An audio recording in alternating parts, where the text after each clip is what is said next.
Good evening. It's Friday. I do apologise we're a bit late. I've had a few technical issues at my end. It's nothing too serious. It's just that now I work from home. I work in the same office and I've got to clear everything away and put everything in and load it all up. And sometimes it just takes ages. But anyway, we are here. It is the big show, of course. We have got a lot to get through this evening. We are going to look back on the North London derby, of course, last week. Disappointing result that was, and also as well the Champions League game in midweek against Real Madrid, which ended with the right result. But was there more questions asked than answered really in that performance? But anyway, at least we got the win.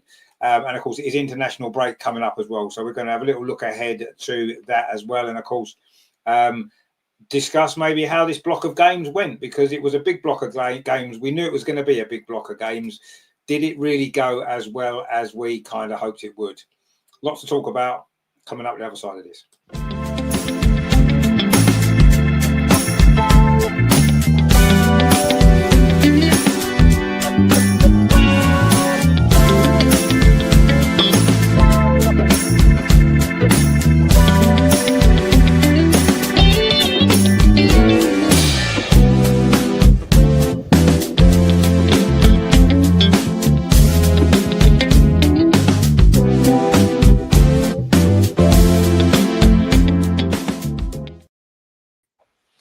And of course, joining us as always is Andreas, the Lord, of course. Have you thawed out a bit from the other night? It was very cold, wasn't it? Oh, yeah.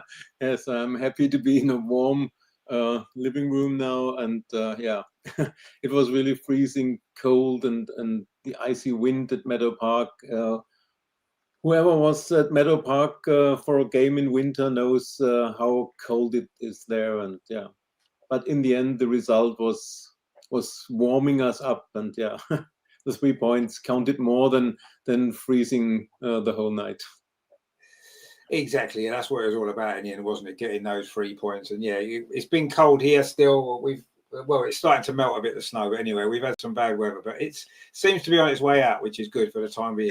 Of course, the only place we can really start the show is, as always, we do things in chronological order. We're going to go back to last weekend, and of course, the North London derby.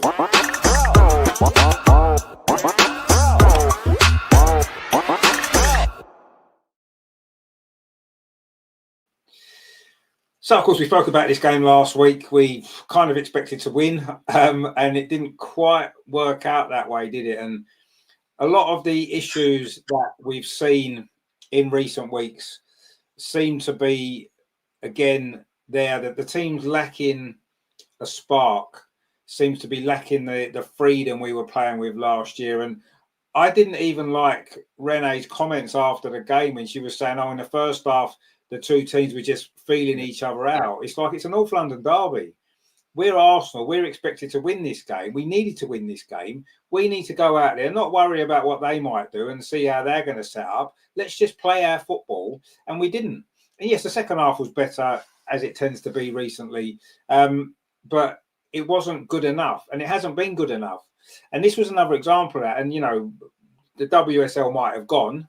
The title might have gone already before this game. Yes, we probably accept it has after the Chelsea game. But to me, there was just no excuse for such a flat performance that lacked spark. It lacked energy. It lacked ideas. And in the end, it was a 0-0 draw. And to be honest, that was probably about the right result for the game. It was a nothing game. And considering how important it was, I was so disappointed with how we approached it, how we played, and just everything about that game. I just thought was, from an Arsenal perspective, Tottenham would have been delighted, I'm sure. But from our perspective, I just thought our whole mindset for the game seemed to be wrong. Andreas, what did you make of that? Because I thought it was just so poor. It almost felt like we'd lost the game because it was that bad. Yeah, I totally agree that what you said about Renee's statement. I couldn't understand why did we need the first half to see what Tottenham is doing? Why? What did she do with her staff in preparing the game? Didn't she watch Tottenham play? Didn't she know what they will do or will try pressing or anything? Why do we need 45 minutes to look out what they are doing? And then she said she knew that the second half will be important. No, 90 minutes are important, not only 45 minutes. I was really speechless about this statement. And I think we played Spurs in preseason. We lost 4-3, so we knew that they are not playing like last season under Willerham, but now with their new manager Martin Ho, it's a different Tottenham team. They have different players. Tandberg in the number 9 position, not Bethany England. This shouldn't have been a surprise for us. We should have been prepared for this to start the game from the first minute, from the first whistle, and not wait until halftime and then we know what to do and then we can react. Yeah, of course, 20 minutes, 25 minutes in the second half were better and we were the better team. So you could say if one team would score a goal, then probably Arsenal and not Spurs. But 20 minutes or 25 minutes in a North London derby is not enough. And that's a main problem this season. I think the squad is good. We have really good players, but we relied too much on winning, on having won the Champions League. And we say this team, when they are all at their best, they can do magic. They can win every game. Yes, maybe special games they are able to bring the best performance, like away in Lyon, like at home against Madrid, or in the final against Barcelona, but not on a day-to-day business. And that's the problem. Maybe a problem of an aging squad with an average of 29 or something like that. Or what we said last week, the problem that this is mostly a Joe Montemurro squad. Yeah. Anyway, it was a disappointing day and a 0-0 draw that for me it felt like another defeat. And when you look at the table, City and Chelsea are gone. We need glasses to see them, and we missed the chance to spring on the third place. And now we are still level at points with Spurs. I think LCL is only 1 point behind. Are we fighting for the 5th or 6th place this season? It's disappointing from Arsenal perspective. Well, I think disappointing is an understatement. It's not good enough, is what it is. I mean, yes, of course, it's disappointing. We always expect Arsenal to be challenging higher up the league than what we are at the moment. And yes, there's still a lot of games to play. And I'm sure when the season gets to its crucial points later on, we will be in that battling away for that top 3. But the fact of the matter is, this season so far hasn't been anywhere near good enough. And I must admit, regardless of the performance against Tottenham in the end and the result, yes, all of that's frustrating and disappointing. But Rene's comments there, like you said, that's not the comments of a manager who's confident in what they're doing, knows what they're doing, or at least gives that impression. You know, every manager's got doubts. I'm sure they have, and this, that, and the other. But you've got to come across, certainly in the media, as though you're confident in what you're doing. You believe in everything. You believe in everybody. And it was just, it sounded like she didn't really have a clue what she was doing, and that was a worrying thing for me. On the pitch, it looks like she doesn't know what she's doing half the time. And then to come out and make comments like that after a North London derby when Arsenal have dropped points that we shouldn't be dropping. Yes, Tottenham have improved. They have. There's no doubt. You know, they've improved quite a lot this season than what they were last season. They look a much better team. Of course they do. But that's not really the point. You know, everybody's improved, it seems, except us. We've gone backwards this season. And is it the squad? Is it the age of the squad? Yes, that's obviously a factor. Leo Volti not being replaced, yes, that's a factor. And maybe a manager who's too inexperienced at this top level to really push the team on. And that's a real concern for me now. You know, I think everybody's prepared to give Rene the benefit of the doubt because of what she achieved last season. But what I want to see, as much as anything else, that football from last season, when everyone was playing with a smile on their face, everybody was relaxed, the team were playing for each other.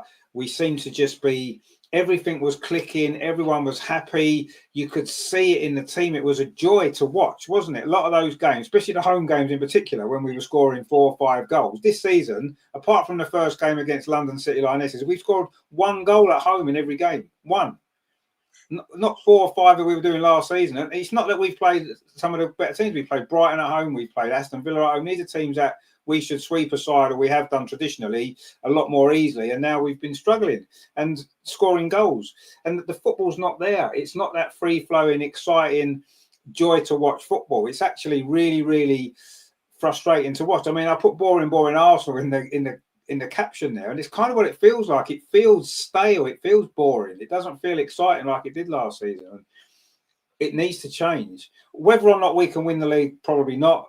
Whether or not we can still get in the top 3, I think we can. But regardless of all of that, I want to see the joy back. I want to see the exciting football back. I want to see football that we can really get excited about like we did last season. And it's basically the same group of players, really. I mean, yes, Leah Volchi's gone. We've got a couple of injuries. Leah Williamson's out. We know that. Kim Little's out at the minute as well. But, you know, I don't know. It just doesn't feel... It doesn't feel the same. I mean, Andreas, what do you think? Why do you think it feels so stale when it's the same group of players? They just had a massive success. A lot of them went on to win the Euros with England as well. You'd imagine they'd be buzzing and can't wait for this season to start. But it feels like, I don't know, it just feels flat.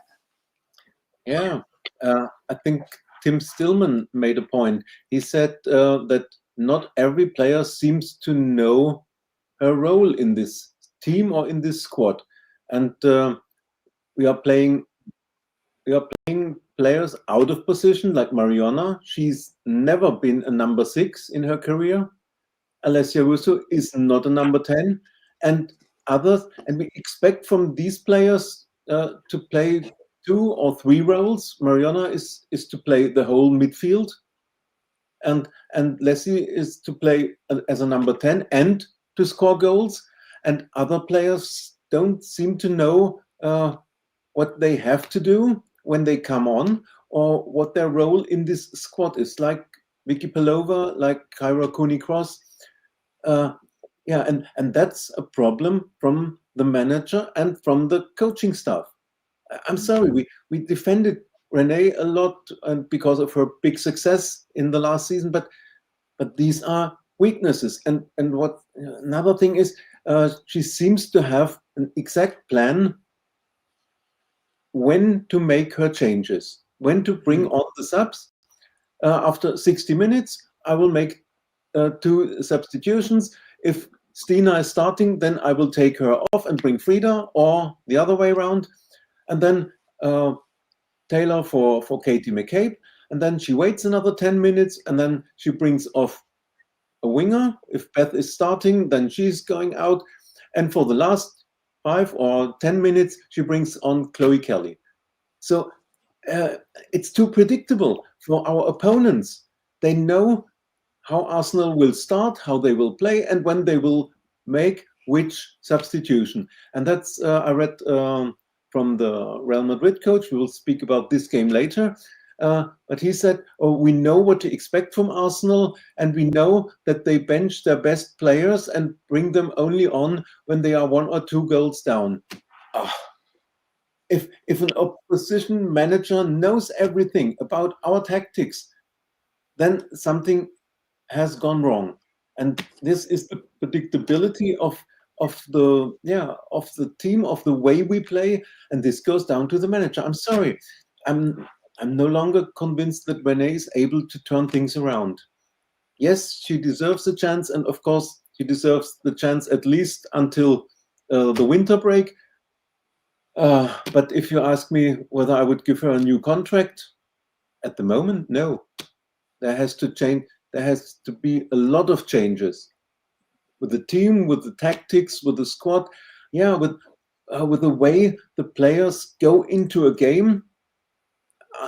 If your manager says we needed 45 minutes to find out how our opponents play, and I know that the second half will be important, then the players can't go into a game with the conviction, we are going out and we are blowing them away.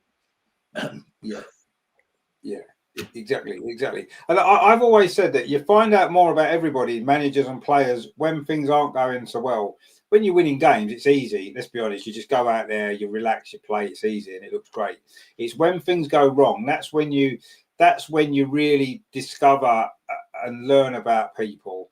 And up until this start of this season, really, you have to say nothing really went wrong last season for Rene. Yes, we had a few cup defeats which were disappointing, but in the overall scheme of things, we finished second in the league. When she took over, we were like fifth or sixth, so that's got to be considered a success, even though we didn't win it.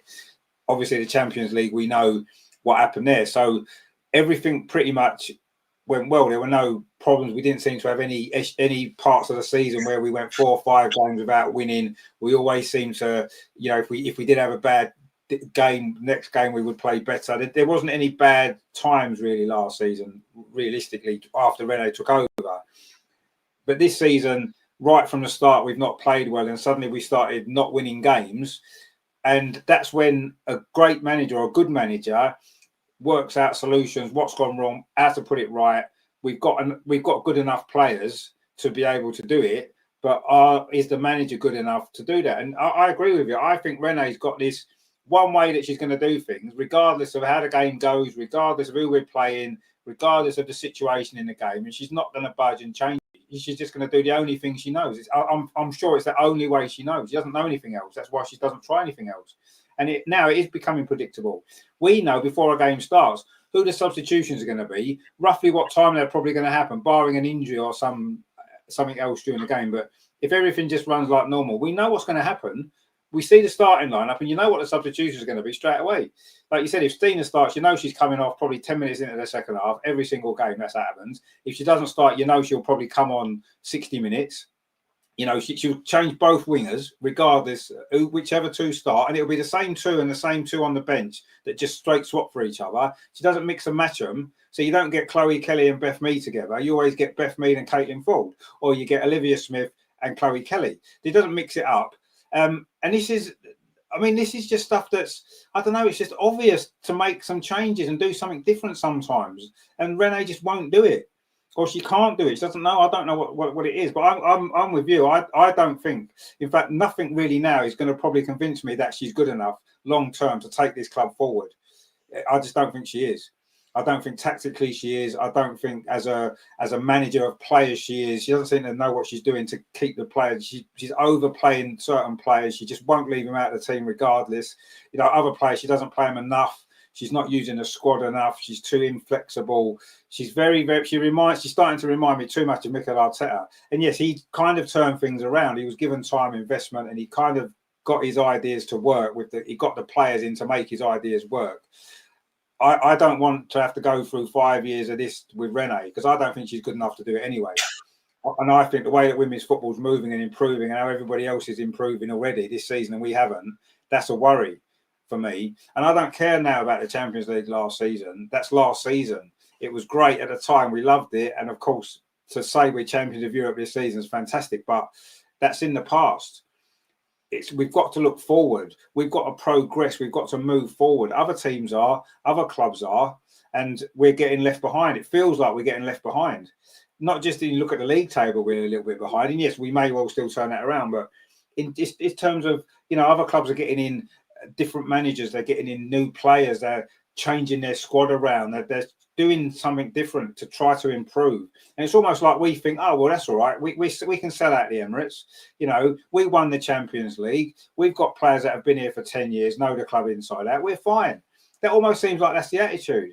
And if you have that attitude, and we're just going to get overtaken because everybody else is looking to improve and they're using maybe us as the example. But when you're the example, if you stay still and don't improve, everybody else is just going to take it all off you.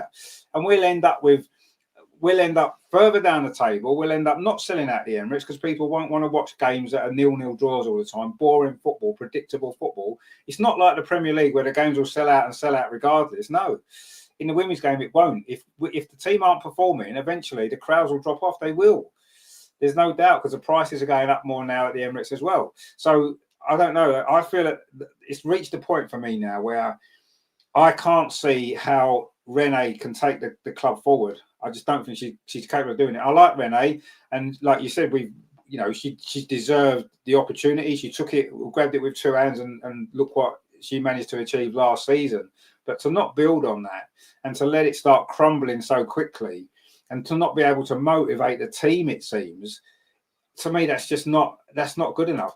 LG says there, Tim Stillman said his one disappointment with Renee is that after winning the Champions League with an aging squad, she had the authority to build the team in her image, and she chose not to do that. Well, did she choose not to do it? I don't know, but yeah, I kind of get the point. It should have been a big overhaul in the summer, but it maybe felt a little bit like, well, this group of players, they've just achieved the Champions League. Surely they've got at least one more big thing in them. You know, maybe that's what the feeling was. Maybe that's why it wasn't changed so quickly. I don't know. But now it looks like it's come to bite us because, you know, we clearly needed freshening up. We needed an overhaul of the squad a bit more. We haven't got it. And now here we are looking like we're dropping behind everybody. And even Tottenham now have caught up to us, haven't they? You know, the game the other day, they got a draw with us. We're level on points in the league with them. And that's a worrying sign. It is a worrying sign. Yeah, Man United, Man City and Chelsea, we're always going to be in a battle with them. And that's fine. But when it's Tottenham, that, you know, a couple of years ago, we were thrashing them 5-6-0 all the time. That it just shows, you know, they've progressed. Yes, absolutely. But we haven't. We've stayed still. And that doesn't get you anywhere.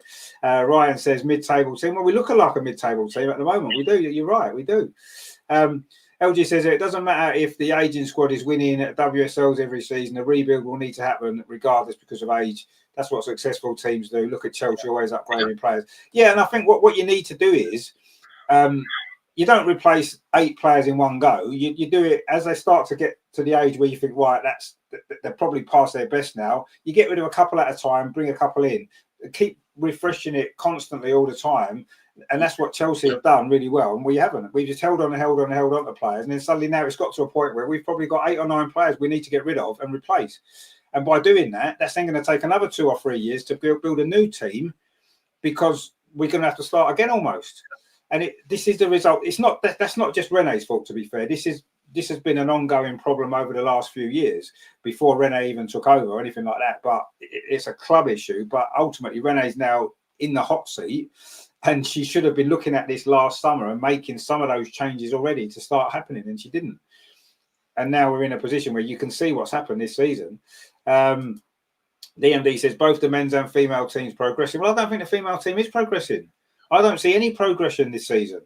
I really don't. In fact, when you look over the last 4 or 5 seasons, there's not really progression. Yes, we've won some cups. We won 2 league cups, didn't we, in a row? Now we won the Champions League. Yes, that's great. We love winning trophies. There's nothing better. That's what football's all about, isn't it? You know, we're Arsenal. We should be winning trophies, and that's great. But when you look at it, we haven't shown any progression. We're not getting any closer to Chelsea, are we?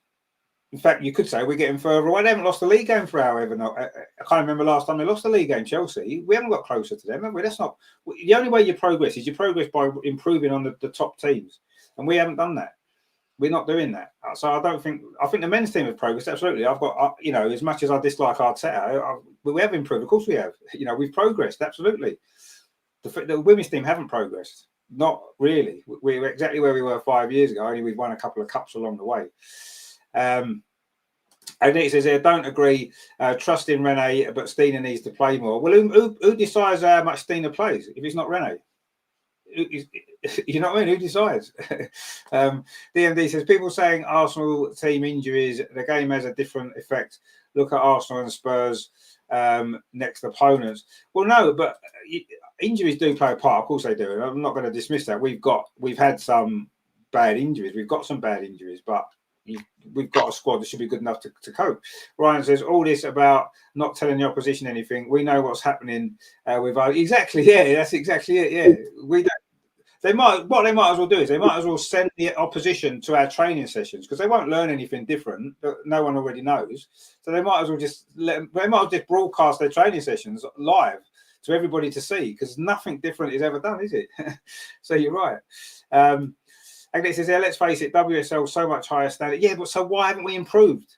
We need to improve then, don't we? That's the point. We know it's getting stronger every season. We've seen it happening before our eyes. Look, from 4 years ago to now, the standard of the league is massively better. So we need to improve by at least that much to keep being competitive, and we haven't done that. The league's fantastic. I've got no issue with the WSL. I think it's fantastic now. It really is good quality football. Even the lower teams are playing some good football now. The games you watch on the telly are brilliant, right? And that's fantastic. But from us as an Arsenal perspective, we haven't progressed at the same rate. We've dropped behind. And we can't afford to do that. We're Arsenal. DMD says, good to see Russo tuck those guys. Yeah, absolutely. I mean, you know, we've still got very good players. LG says that older players are a big issue. They're too comfortable at the club. Is comfortable. The club is comfortable having them. Yeah. If Beth Mead was at Chelsea, she would have been sold by now. Let's be real. Yeah, exactly. And then the thing is, you see, when we did get rid of one of the sort of more senior players in Viv last year, everyone turned on the manager, because you got rid of her. Not that we was trying to improve the team. Oh, we've got rid of one of our favourite players. And I think Renee, maybe deep down in the back of her mind, maybe thinking, well, if I start getting rid of all these players that the fans love, they're all going to turn against me, like they turned against Jonas. And that's ridiculous. Let the manager manage the team. If the manager wants to get rid of 5 or 6 players because they're too old and not good enough anymore, bye-bye. Thanks for what you've done. We love you. We'll never forget what you did, but we want to move on. You can't keep hanging on to these players. And I just feel that maybe that whole Viv situation hasn't really helped now, because I do think that there's an issue there that if Beth had been sold, if Beth was sold, especially soon after Viv had been sold, the fans wouldn't have been happy. They won't. And now, you know, and then that creates more problems. But you can't keep older players on that basis. You can't. You just can't do it. But anyway, all of that doesn't really. The point is, as things are right now, we haven't progressed. We're not progressing. The football's stale. The football's predictable, and we're not winning enough games. We are not winning enough games, and that's as simple as that. Top Shelf says there are so many players that want to play in the WSL in Europe and North America. We need new, but exactly, yeah. Players want to play, and that's a good point. They do. The top players want to play in England. We're one of the biggest clubs still. We've got the massive support. We play at the Emirates Stadium. What is there not to want to join Arsenal for? Why can we not attract these players? Why can we not get them? I don't understand it. But anyway, let's see what happens. LG says, I don't think Renee is bad tactically. Well, I don't know. I think she is. The problem is she's trying to keep certain players happy. Well, that's the same thing, isn't it? Beth Mead shouldn't be playing as much as she has in 2025. It's not 2022 anymore. I don't think Beth's really the issue. I think Beth's actually been playing okay this season, to be fair. I don't think we should necessarily be picking on Beth alone. I mean, I think her season's been okay. But you're right. The manager does seem to want to... She's got favourites and she's not want to upset them, it seems. But anyway, DMD says, and team players won the Euros. Yeah, we won the Euros, but that's gone, isn't it? I'd say that's gone. Matthew says they agree with LG. There are still players from the Joe era. Yeah, exactly, there is. And we haven't moved on all these years later. LG says we wouldn't have won the Champions League with Viv because it's would have meant we don't get Mariona. Exactly, yeah. That's why we need to be ruthless. Viv basically spent half the season in rehab. Exactly, yeah, no, I agree with that. I'd said that at the time. Matthew says most of us vets are slow. We need an overhaul. Exactly, yeah, you're exactly right. That's exactly what we need. And it hasn't happened. And if one game this season, more than any other, showed that, it was a Tottenham game for me.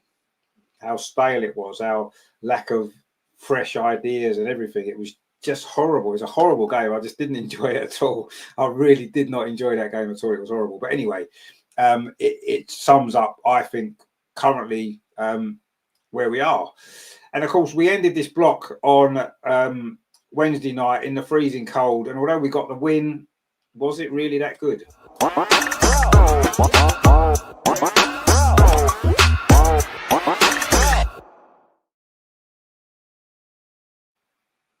And yes, the 3 points, fantastic. We needed those 3 points. It now puts us in a really good position in the group because we've got 2 winnable games to come to finish the group off. Should be enough to at least qualify for the playoff round, if not the top 4, which we could still get in the top 4 potentially. We could do if we win the games. But I was left feeling, I don't know, a little bit frustrated, not with the result. The result was brilliant. But again, the performance, I didn't think the performance was particularly good. You know, we had to go 1-0 down, another poor goal to concede from a set piece, which is a theme that's been ongoing. And the start of the second half was really poor. We could have been 2-0 down before we'd even kicked the ball in the second half. And we looked like, for me, I couldn't see us getting back in that game. And suddenly, what I thought was a rather lucky goal, a looping cross and a looping header at the goalkeeper. I don't know what she was doing, but it went in. And that changed everything. Suddenly, everyone got more confident. The atmosphere changed in the ground. And we went on. We dominated the rest of that game and probably deserved to win it for the last 25 minutes. But again, it was predictable subs. The two wingers, different two wingers, got taken off, changed the two wingers, the first substitution we make. It is so predictable. And I thought the way we played was predictable, apart from the last, that sort of 15, 20 minutes after we scored the equaliser, we played well, got the second goal, and then at the end we were hanging on. I mean, obviously, Andreas, you was in the ground. I know it was freezing cold, probably difficult to think properly. I know what it's like when it's that cold, but I don't know. We won the game and that's great. But what did you make of the performance? Because I didn't think it was that good, really, not overall. Yeah, the problem is we already started to be thankful for a win, for some positive signs in our match, and we don't expect too much after the last results. And I think we started the first half good. The first 10 minutes was okay, but then then it was an even game, and you can call it a lucky strike from Caroline Weir. But she hit the ball perfectly, and no chance to prevent this ball from going in. This happens, but we lost the control over the game after about 10 minutes, and then once again I was happy when we went to halftime with only 1-0 down, and there was the hope that something could change, and then the first minute in the second half, Madrid must score a second goal. A sloppy pass, another mistake, and two chances for them, and this brought us back into the game. And when we call the goal from Caroline Weir a lucky strike, then it was a lucky header from Alessia for the equalizer. But anyway, it was Chloe Kelly to bring in this cross in the second attempt. First she had lost the ball, then she brought the ball in, and that's what we need. We need to bring balls in the box of the opponents. There you can score goals, and then something lucky might happen. But if you play around the box and backwards and again in the midfield and all around, like in handball, around the box, and try to carry the ball into the goal, this doesn't happen very often. So you need to bring crosses in, passes, and everything. And then after the equalizer, you could see that the team gets a bit of confidence back. Everybody was believing, we can turn it around. And maybe everybody was thinking on the Bayern Munich game a week before when they were 2-0 down and could turn it around. Why shouldn't we turn it around now that we are equal, 1-1? And Leslie Russo with another fantastic header after a set piece this time. And in the end, Renee made changes that to secure the win. She brought another defender on. She brought Laia Codina on, and I thought, finally, she understood that sometimes you have to defend a small lead like 2-1 or 1-0 and bring it home, and not make all the subs you have on your paper. And for me, one result of this game is Chloe Kelly and Olivia Smith on the wings. Start them, not bring them on for 10 or 15 minutes. And start Kyra Cooney-Cross when Kim Little is not available. She is the better number 6 than Mariona, and it gives Mariona the chance to play more up front, more as number 8 or 10. And don't try again Alessia Russo as a number 10. She's a striker, she's a number 9, and you see she scores goals if she's in the box. And her hold-up play and everything is just fantastic. I think she's one of the best in Europe concerning her hold-up play, the way she protects the ball or wins the ball. Another point from the Madrid game, it's I think the third game in a row when Katie McCabe was on a yellow card and had to be substituted because there was the danger of getting a second yellow or a red card. And a player like Katie McCabe, with her experience, she should be more disciplined, because if she gets a second yellow, then it's not that she's out for this game or for the next game, but it's also then a big problem for the team. And a player 30 or 31 years old, she must be more disciplined. She must be a leader in the team and not someone who is a threat for the team and you have to take her off and change your tactics. So for me, it would be start Taylor Hines and let Katie McCabe sit on the bench and think about why I'm sitting on the bench now for 2 or 3 games in a row. Maybe I should be more disciplined. Maybe it's a learning effect for her. Yeah. So that's some thoughts from me to this game. I agree. I mean, Katie McCabe, like you said, it's not the first time she's had to come off early because of a stupid yellow card.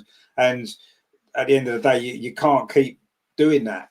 She should be more experienced. She should be more sensible to not put herself in that position, not put the team in that position, because quite easily we could be down to 10 players. And obviously we know that makes life 10 times more difficult. So, yeah, Katie McCabe, I don't know. I think that's at the moment seems to sum up some sort of issue within the team. They don't seem as happy. They don't seem as, I don't know, something's not right. And I can't quite put my finger on it, but it's clearly not right, is it? CFC Riley's with us, says, good evening, Richard and Andreas. I think you're being harsh on Rene. The players are to blame for your inconsistent performances. I'm a Chelsea fan and I can lay our poor run on the manager. Well, if you can lay your poor run on the manager, why can't we? You know, at the end of the day, the players are, yes, the players are on the pitch and need to do better. Absolutely. No problem with that at all. But ultimately, how a team plays, how a team's set up, how substitutions are managed and all this kind of stuff, that is on the manager. And ultimately, the results are on the manager. If the team aren't performing, the players aren't performing, you make changes. You don't pick the same team every week, which is what our manager's doing. You know, we've got a squad of players. We can rotate, we can move players around, we can play different wingers together, we can do different things, but she doesn't change enough. And to me, that's a manager issue as much as the players need to do better. I totally agree. Riley says, but with Arsenal, I blame recruitment and players not getting up for the smaller games. Rene is honestly a great tactician. Well, why are the players not getting up for these games? Where does that come from? Yes, the players themselves individually, but I don't think you can say the players aren't ready up for the games. We won the Champions League. They've won big trophies, these players. Most of them have won lots of different trophies at various points. If you're not up for a game, that comes from inside in the changing room before the game. That comes from the training during the week, building up to the game. That's when all these things are put in place. And yes, on the day, the players have got to go out and do it. But if that's made easy for them, if all through the week it's all about getting that execution right, they're more likely to go out and be able to get that execution right. And if they're not, you have to look at the manager. And I don't think she is a great tactician. I don't see anything that she's done, certainly this season, that's made me think, oh, wow, she out-tacticked that team. She out-tacticked that team. No, if anything, it's been the other way around. We've been out-tacticked in a lot of games against teams that normally in previous years we've swept aside, and suddenly now they've figured out how Rene's going to play. And as Andreas said, the Real Madrid manager knew before the game. That's not the result of Arsenal having a great tactician as a manager. That's the result of having a manager who keeps doing the same things all the time and it not working and not being able to change it. So, you know, don't get me wrong, I like Rene, right? She's a great person. She speaks really well most of the time when she's not talking nonsense like she did after the Tottenham game. But she, you know, clearly the players like her. Clearly she's a likable person. There's no doubt about that. But when it comes down to it, I always judge anything to do with a team and a club. You've got to judge it what's happening on the pitch. And if it's not good enough on the pitch, you've got to look, why isn't it working? What's different to last season? And I don't know. I think the manager is the issue, one of the pretty much the biggest issue. Kate is a ticking time bomb. She's always a ticking time bomb, but you've got to manage that better. She's got to do it herself, Katie, as well. She's not stupid. She's played the game long enough. She's been sent off enough times to know you've got to stop doing stupid things like that. Stop getting some of them yellow cards that she's got as well. They've just been stupid yellow cards as well, haven't they? Just pointless yellow cards that she didn't need to get involved with. Don't do it. Just concentrate on the game. And yeah, I agree. I think she should be maybe given a spell out of the team for a while. Give Taylor Hines a run, who's looked pretty decent now, settling in, looking a lot better. And yeah, I think that's what we need to do. I just agree. Matthew said, just like Kelly is aggressive, I like that. Can't be soft. No, there's nothing wrong with being aggressive. It's how you. I mean, sometimes Chloe Kelly can be a little bit like takes things a little bit too far, but you can be aggressive. Absolutely no problem with that. But you've got to be sensible. You've got to do it in the right way. And Katie McKay often doesn't. That's the problem. She ends up getting herself booked and sent off because she can't control it. It's got to be controlled aggression. You can't just be reckless aggression, because that's what Katie McCabe is. Whereas I think Chloe Kelly, more often than not, is a little bit more controlled aggression. She's good at winding opposition players up and stuff like that, which is a good thing. But she tends to do it in a more, I don't know, sensible way. She doesn't get as many silly cards. I mean, she got a silly card the other day, but generally she doesn't. Matthew says, desire starts from when you start playing a game. A manager can only remind you. No, but I mean, none of these players got to the top level. None of these players won the Champions League or won the Euros without having that desire built into them. I don't think you even make it at top level sport, whatever sport it is, if you don't have that desire already in you. And what the manager's got to do is it's getting the group together and getting that desire all pushed in the right direction. That's the manager's job to do that. Individually, the players have got that, but maybe some of them have got it more on an individual level. Katie McCabe maybe being one of them, but the manager's job's got to get all that together and get everybody pushing that desire in the right direction. That's how you become a successful team. Everybody, every single player in the WSL, every single player probably in the Championship, you know, at the top level of football or any sport, has got that desire, or they wouldn't have made it. They would have dropped away years ago. They wouldn't be at the top. And that comes from them. The manager's job is to get that working as a team. And if the manager can't do it, you can't blame the player and say, well, they haven't got the desire. They have, or they wouldn't be where they are. It's the manager to push that and channel that correctly so you get the best out of your team. And I just don't think Renee's doing that. Agneta says the Irish temperament. Well, it is maybe, but you know, she's 30 years old now. She's not a kid anymore. She's got to learn, really. And it's going to end up costing us, as it has previously when she's been sent off. Ryan says the Guinness. Well, yeah, maybe it's too much of the Guinness maybe when she was younger. I don't know. But yeah, that is a problem. One of many problems at the minute, unfortunately. And yeah, I don't know. Yes, it was good that we beat Real Madrid. We needed to win, and that was so important. But you know, I put it in the title of the show. To me, that win's just literally papered over the cracks a bit. You know, it's done is, you know, a lot of the fans now would have gone away the other night happy. We've got 3 points, fantastic, brilliant, which is great, but not really then thinking about the real issues that are still there and haven't changed.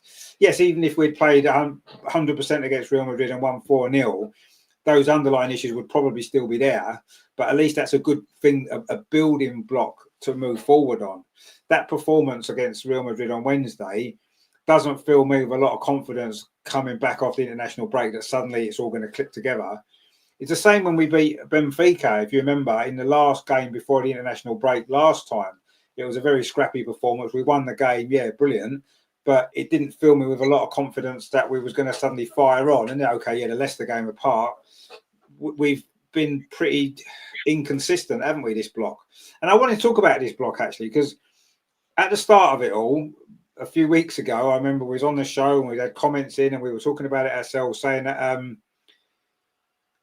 this block could be make or break for the season. We said, didn't we? With the games that we had with Chelsea, Bayern Munich, Real Madrid, the North London Derby, all these games coming. And we kind of said that this is going to make or break the season. And as it's turned out, it hasn't really done either of those things. It hasn't suddenly put the season on the right track, but it hasn't completely derailed it. We've had a draw with Chelsea, which isn't the end of the world, although we should have won. Terrible result, really, and performance against Tottenham. Leicester was good. Bayern Munich was half good and half terrible, and then Real Madrid was a little bit of a mixed bag, a little bit flat, but we got the win. It's been very up and down, really. There hasn't been a level of performance throughout this block, has there, in all the games? You never know what's going to happen. The Leicester game was good to start it all, but then since then, it's been very up and down. Some good moments, good 45 minutes here and there, terrible 45 minutes elsewhere, and pretty flat in between it all. I mean, Andreas, what have you made of this block? Because I suppose it's proved that we're maybe not good enough and not where we should be, if anything else, but it hasn't made or broken the season completely, has it? We've managed to pick up some results. We've kept ourselves in with a chance in the Champions League. We're not going to win the WSL, but we're still battling away for that top three. I mean, what have you made of this block of games? Because I think it's not really, I don't know, it's been a little bit of a strange one for me.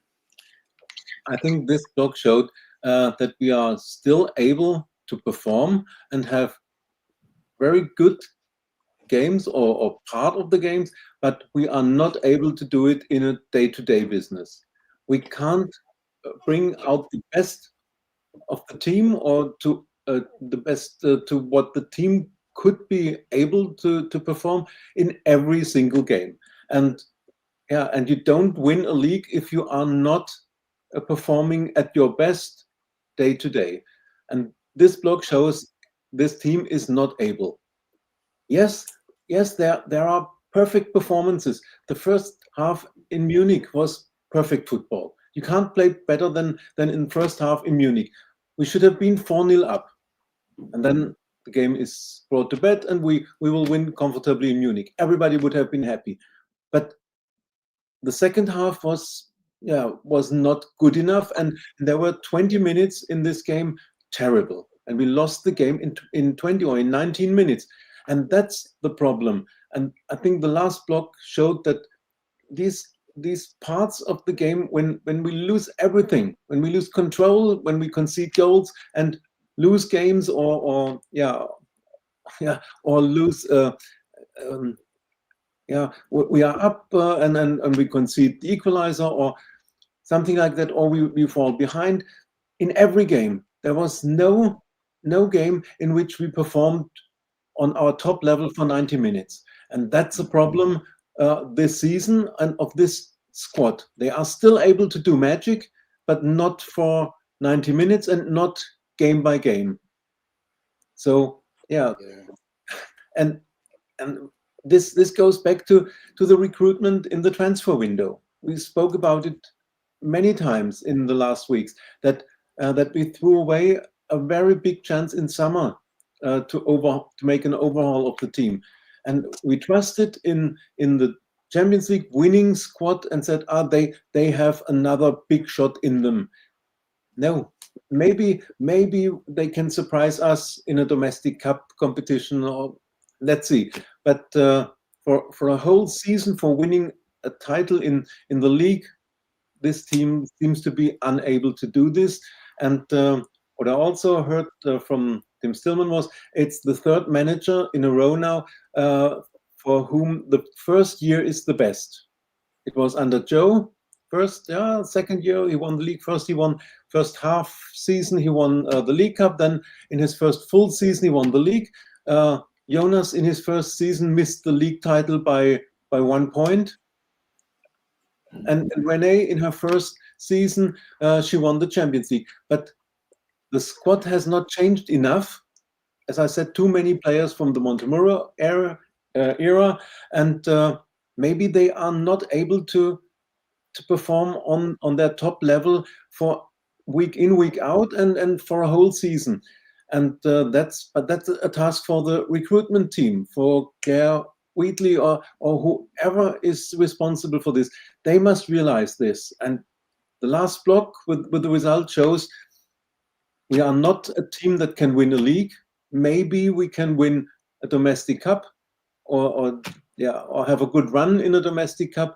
Maybe we can qualify for the playoffs and the quarterfinals in the Champions League. But overall, it's not good enough, and this won't change. we can't say, next season we'll win the league. No, I'm sure that next season, with this squad, with no big overhaul, it won't be better. We will fall behind another position in the WSL. That's a big problem at the moment. It is, yeah, absolutely, and yeah, and I think you're right. I think that maybe if nothing else, what this block has shown is it's shown where our limitations are rather than what our strengths are. I think more than anything, it's highlighted what's wrong more than it's kind of hidden what's wrong, if you see what I mean. I think last season, you know, the main difference is last season we had those really good spells in games where we'd score 3 or 4 goals in 10 minutes, and we did it so many times and we'd kill a game off. So it didn't matter that maybe we'd been a little bit poor before that and maybe the game was won, so we dropped off towards the end and we had that brilliant 10 or 15 minute spell where we scored all the goals. And we did that a lot of times last season. It wasn't just once or twice. We did it 5, 6, 7, 8 games where that happened. And the difference is this season, we're getting those poor spells. And when we do have a better spell in the game, we're not creating or scoring all those goals we were last season. So now those issues that maybe were hidden last season because we had a good 10-minute spell, this season, they're not being hidden because we're not having those spells in the same way. We're not scoring the goals when we've got those spells as we did last season for whatever reason. We're not creating the chances, and when we do, we're not scoring enough of them. So that's highlighted. It's brought it more into focus, hasn't it, for me? And maybe these problems were there last season. I don't think there wasn't. We managed to disguise it a lot last season, say because of all those goals that we scored. When we were good last season, we were really good, and it covered up the fact that when we wasn't so good, it wasn't very good. This season, when we're good, we're not good enough, and when we're not good, we're really poor. And that's those two things coming together is what's made this season so far what it is. Top Joel says Real has a good squad, don't forget that. No, they do, absolutely, and they're a good team. They played pretty well, I thought, on the night. Actually, I thought they probably deserved a draw. You know, the chances that they had, the football that they played, they were a good team and they played well. But you know, I'll take the fact that we managed to see it out and win, but they are a good team, absolutely. Vicky says, I agree, Rene has not got the tactics right in so many games this season. Yeah, I agree. I don't think she has. Agneta says, sorry, but I think Man City will win the WSL and buy in the Champions League. Really? Okay, well, there you go. It might happen. Top Shelf says, WSL, Chelsea, Champions League. Leon, hard to disagree with that, really. Ryan says, yes, Man City only dropped 3 points. Yeah, that was to Chelsea, of course, in the first game. They're looking good at the minute, but how many times have we seen Man City drop off later in the season? I know they're a different team now, but I don't know. And Vicky says, how many did Barca score against Bayern? Yeah, they did score a few, to be fair. Yeah, exactly. But that's a one-off game, isn't it? Who knows? And it says Bayern much better now. Well, yeah, they are, but I don't know. Matthew said, we need like 10 Russos with that physicality and intensity. Well, yeah, you're right, we do. But the one we've got is getting overplayed, I feel, and maybe needs a rest every so often.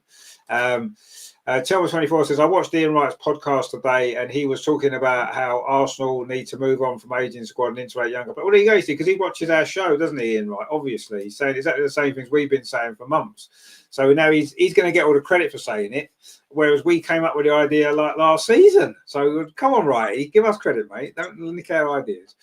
Vicky says the manager gets the best out of these players. Man City so much better without Taylor. Well, yeah, I kind of agree with that. I don't think too many people could disagree at all. LG says, would you get rid of Kim Little if it meant getting Sam Kofi and Georgia Stanway? I definitely would. Risks need to be taken. No, I agree. I mean, I would get rid of Kim Little anyway, just on her age alone. Yes, when she needs replacing, don't do a Leah Volti and get rid of her and not replace her. We still haven't replaced Leah Volti, so that's got to be one priority. But I would be looking to move Kim Little on, as important as she is, and as still a good player as she is. She's still not going to be playing in our team in 3 or 4 years' time, is she? We need to start making those changes. We need to freshen the squad up, bring younger. There's loads of young players out there that are going to be for the future as well, that can do a job now, but will also still be here in 4 years' time, improving and getting better and making us a better team. LG says, Man City had a summer overhaul and now they are top of the league. are really looking likely to end Chelsea's dominance. Well, at the moment they are, but we've seen it all before with City. I'm not convinced quite yet, but they're doing very well at the moment. They're looking a good side. Top Shelf says Chelsea getting all their injured players back. Yeah, I mean, we know what's going to happen with Chelsea, don't we? We just know it. It happens every year. Agnes says, yeah, but now Man City has a Swedish manager and the Sweden. Well, there you go. You see, get the Swedes involved, and there you go. They've got IKEA furniture in the dressing room now, and in the dining room for all their dinner and that. That's all you need, isn't it? And they all get a free Volvo as well, so it's all good.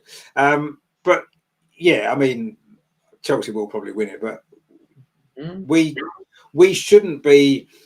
We should be in that conversation, shouldn't we? It should be us saying, well, maybe it's going to be our year. Maybe we can do it this year. And already we're not even at Christmas yet, and we're done in the league, aren't we? We're done, you know, and that's the problem. And it's not just this season, is it? It's the same year after year after year after year, usually. And okay, yeah, Jonas's first season, as we mentioned, we went close. We were there all the way through the season. Just a couple of stupid points here and there that cost us. But other than that season, if you look at the last, 6 or 7 seasons, we're not in the league, are we? We're not in the title race. We're out of it early on. And that's not really, for this amount of time now, it's not good enough. This should have been the season. We said it in the summer, didn't we, after the Champions League? This is the season to push on, won the Champions League, push on and win the WSL. That should have been the main focus this season. And it doesn't seem to be. The main focus seems to be the Champions League. When you look at the fact that suddenly the WSL games, Rene was picking the same team pretty much game after game, the odd little change here and there. Suddenly we play Real Madrid in the Champions League. Suddenly it's wholesale changes. You know, suddenly Chloe Kelly's back in the team. Olivia Smith's back in the team. Yes, okay, they both maybe had a couple of injuries, but, you know, suddenly the team looked a little bit fresher. The lineup looked fresher for the Champions League. Why didn't we do that against Tottenham? Maybe we'd have won that game. Why didn't we do that a couple of games before in the league, freshen it up a bit? No, she waited and then does it in the Champions League as though suddenly we've won the Champions League and she wants to win it again and not bothered about anything else. Well, yes, it would be great to win it again, but I can't see how that's possible. At least last season, when, even though I didn't think we'd ever win it, the fact is we were playing some great football and you gave you hope that something might happen and it might be something good could happen. But watching the football this season, I can't see anything good happening, if I'm honest. LG says, this is why Leah Volti has earned my respect, even though she wasn't my favourite player. She said she achieved everything at the club and it was time to move on. Should have been the same with the others. Yeah, no, exactly. I mean, that's fair enough, isn't it? Top Shelf says the draw against Chelsea and Tottenham was a left hook to the chin. Well, yeah, certainly the Tottenham one more so. I mean, yes, Chelsea, we know we maybe should have won that game, but Tottenham was just a terrible, terrible performance, wasn't it? Let's be honest. Chelmer24 says, if Germa stays fit whole season, Chelsea will win the league. Millie has been the reason Chelsea have been conceding. Yeah, I think Millie's another one, isn't she? Maybe she's kind of at that point now where it needs to be maybe moved on, and I'm sure Chelsea will do that as well. And it says, Walty was so good in the Euros, yeah, but we didn't replace. I've got no issue with Leo Walty wanting to leave. Fair enough, no problem. I've got no problem with anybody wanting to leave and the club agreeing to it. It's replacing. You just replace them, don't you? We're a big enough club. If someone wants to leave, that's fine. We'll get someone else in. We'll get someone better in, someone younger.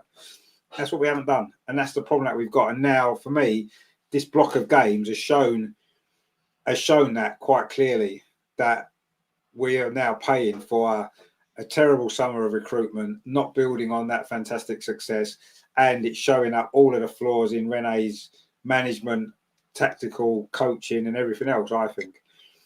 But you know, this is where we are, and the season is not even halfway through really yet, and we shouldn't really be feeling like this. We should be feeling excited, and it's very difficult to keep feeling excited when you're watching week after week the way we've been playing, you know. And I can only hope now, and maybe, you know, you see the national break coming. I remember last time, before the last international break, we had a couple of wins, but we hadn't been playing particularly well. And I remember we were sitting here and we said, you know what, maybe this international break's come at a good time. We've just had a couple of wins, everyone can go away, reset, and we'll come back and we'll be ready to go and we can kick on and the season can really go, this big block of games. And here we are now, 4 or 5 weeks later, we did exactly the same. This international break has probably come at a good time because we're not playing particularly well. We managed to scrape a little bit of a victory on the other night. And my worry is we're going to come back in a couple of weeks' time and it'll be exactly the same again. It'll be exactly the same as this last block of games. And yet we've got a great opportunity this time again to go away on the international break and refresh, you know, have some fun with your country and all that kind of stuff, which is great, and then come back and be ready. And that didn't happen last time. It does feel like deja vu, doesn't it? Now sitting here as it did going into the last international break, we was a bit more excited then, because I was looking forward to this block, thinking, yes, we turned the corner now. We've had a couple of wins, we can push on, and it's not happened, is it? Yeah, it's another chance. This international break, it comes at a good time for us. And if you look at the next block in the WSL, we're playing Liverpool at home, Everton away. In Champions League, Twente at home and Leuven away.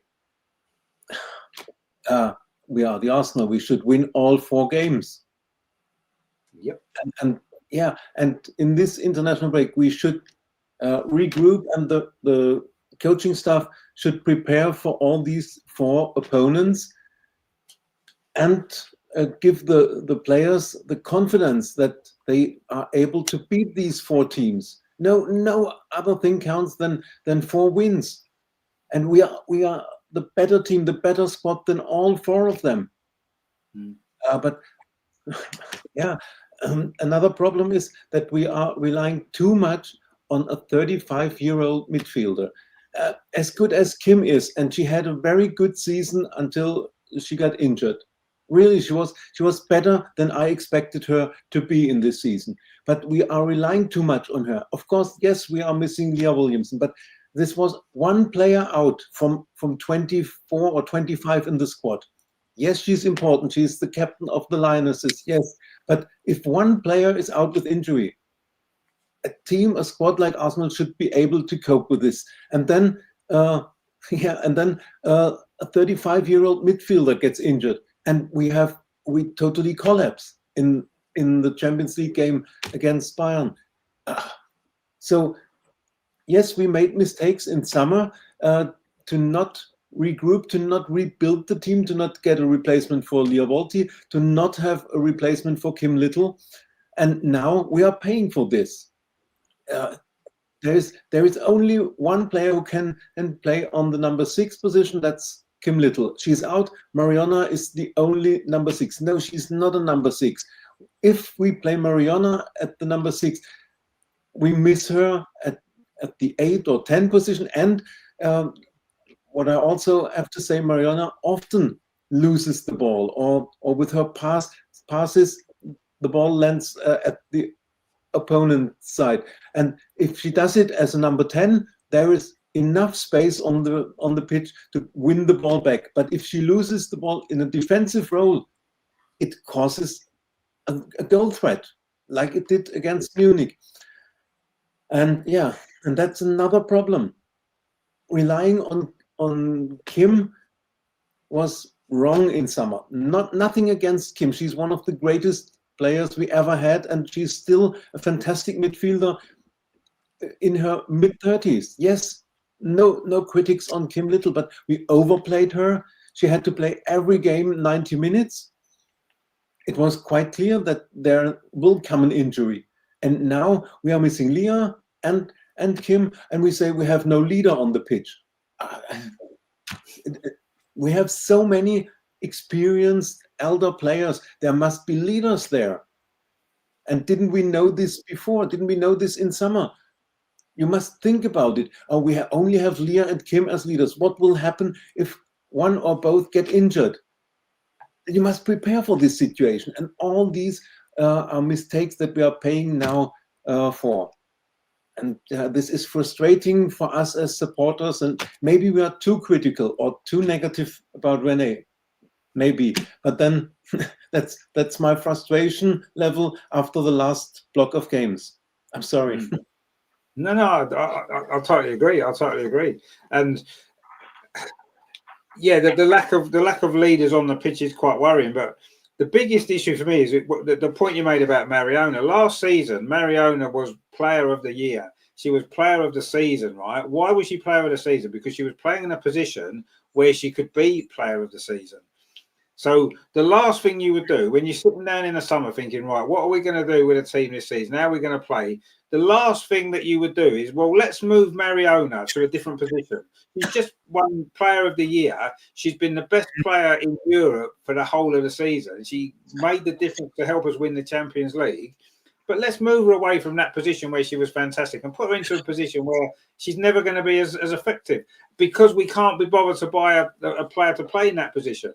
I mean, I don't know, that to me is almost just moving Mariona away from the position that she played last season. That's almost a criminal offence. You should almost go to prison for that, because you do not do that. You do not do that when she played so well. Like, if Mariona had been struggling a bit and she was inconsistent, not finding her form, and you're thinking, okay, maybe we can shift her around to try and get the best out of her, fair enough. I would say maybe try it. But the fact is, last season, there was not a player as good as her in the league anywhere. No player could touch her last season. So you just leave her where she is. And if you have to make changes around because of, players missing and players injured and whatever it is, you move other people and you leave her where she is, because that's worked. You leave her where she is and you leave Leslie Russo where she was. That was what brought us a lot of the success we had last season. Don't move them about. Of course, it's not going to be as good. To me, that's just that's I don't know. I find it almost unforgivable. And at the beginning of the season, what I thought was she was playing Mariona a bit deeper because Leah Volti had gone, and it was just a brief little thing just to maybe settle the team in. And now here we are, 10, 15 games later, and she's still playing her there. It's like, that's unforgivable. It is unforgivable. You can see Mariona's face after time. She looks unhappy. She's not expressing herself like she did last season. Yes, maybe she's taken on a little bit more responsibility to a certain degree, but her performances on the pitch are just nowhere near the level that she can do. She doesn't look as though she's enjoying it, and she's your best player. What you do with your best player is you say to you basically, what I would do is I would say to Mariona, where do you want to play? And just play where she wants to play, because she's the best player, and everybody else you put around her.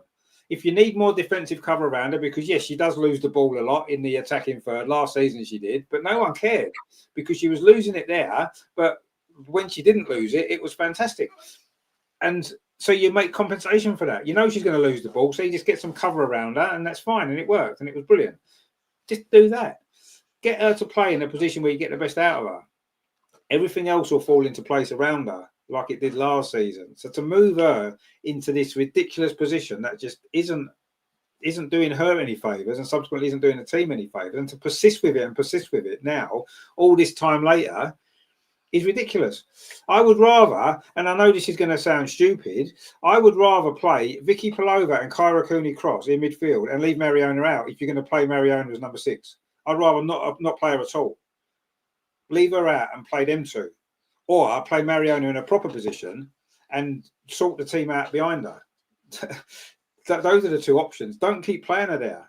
Just do not keep playing. I don't want to see Mariona playing that position again. I don't want to see her play there. And if her next game after the international break against Liverpool, if she's playing in that number 6 position again, then it's just, I don't know. It's ridiculous. It would be ridiculous. It would be honestly ridiculous. I just cannot understand it. Ryan says, need to break the transfer record for Bon Matty. Well, I don't know.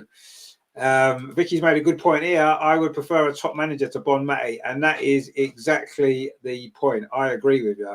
I'm almost at the point now where it's like, don't let Rene get any more players in. Get a proper manager to manage this group of players properly first, and then we can start looking at building around it. I think wasting, if you want to call it that, wasting money, if you like, bringing players in for this manager that isn't going to be able to get the best out of them, quite clearly, isn't the best option for the club going forward. I don't think. I would rather break the bank and get the best manager we can, and we know who we think that is.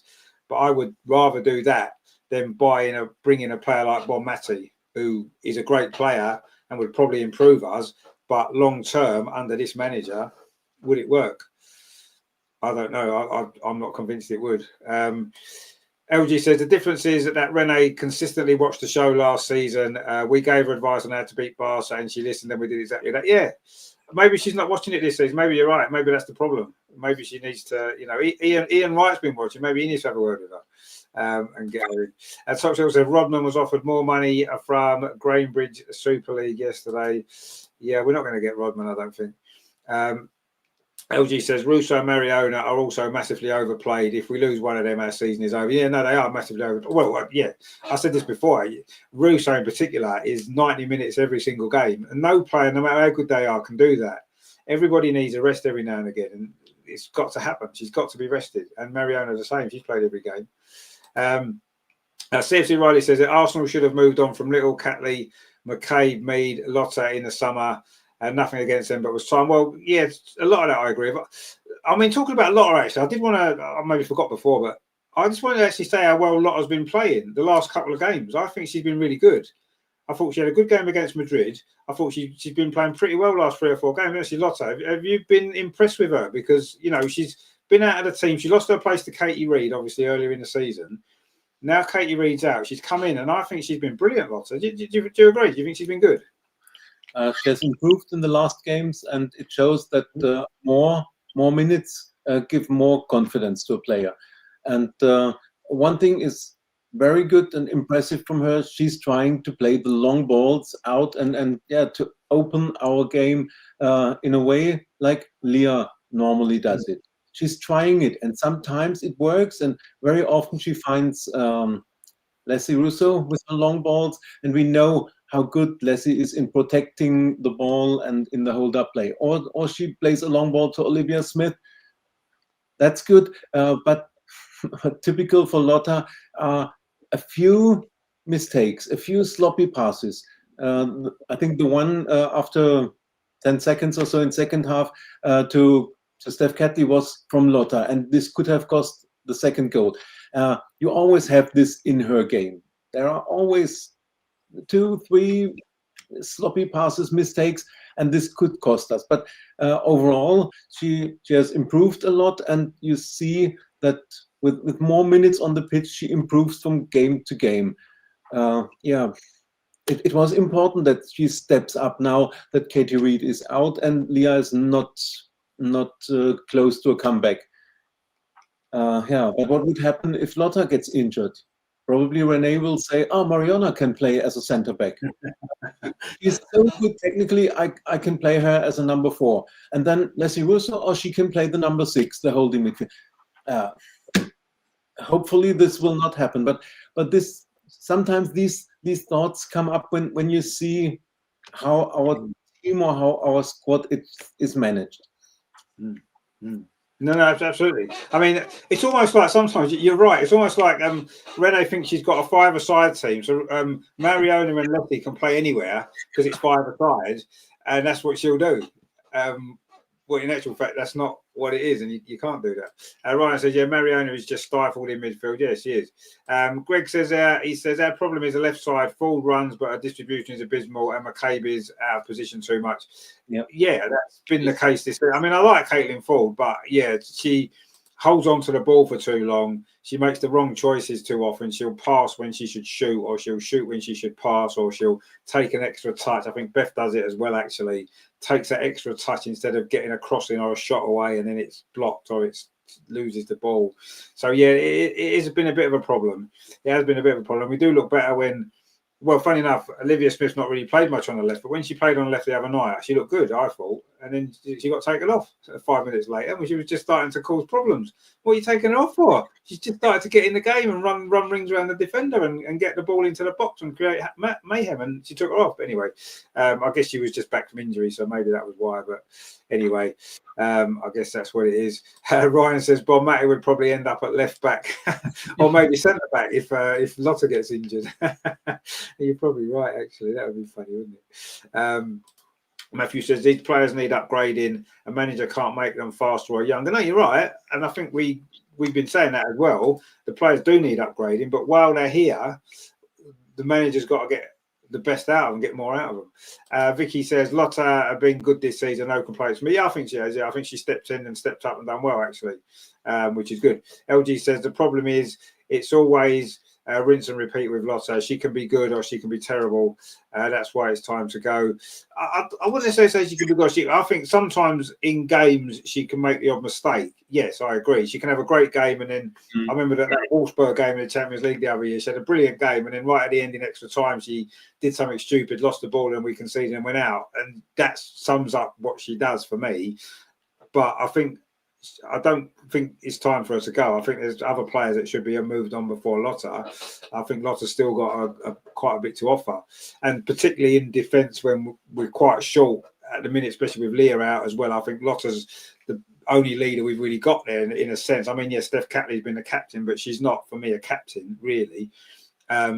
I think Lotta's the leader in that team at the minute when everyone else is out, really, and she stepped up and done really well. So I definitely wouldn't get rid of her now. Greg says Lotta is too slow and her long balls are terrible.